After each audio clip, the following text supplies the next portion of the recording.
Welcome to Let Me Fix This. Enjoy the video. You start by picking the strongest possible original. Higher contrast and clear edges make Remini's AI work faster and cleaner. Open the Remini app, sign in, and grant gallery and camera access. Once done, tap Enhance. You should select one photo and crop to the subject so the model prioritizes facial or object details. Make sure to avoid heavy filters beforehand because they interfere with reconstruction. With the image framed, you're ready to run the first enhancement pass. You run Enhance and wait for the AI pass. This is the core reconstruction step and often solves noise and sharpness. Once the initial result appears, choose HD or Restore if Remini offers them. Those layers add fine texture. Make small adjustments with strength sliders rather than maxing out.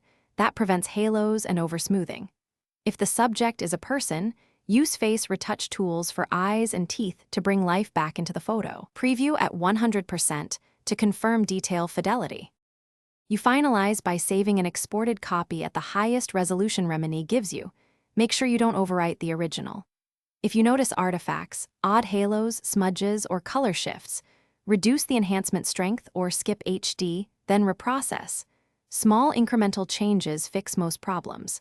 For upload or processing failures, verify your internet connection, clear the app cache, and restart Remini before trying again. Keep one clean backup so you can compare versions and undo any unwanted edits. Thanks for watching. If you found this helpful, don't forget to like and subscribe.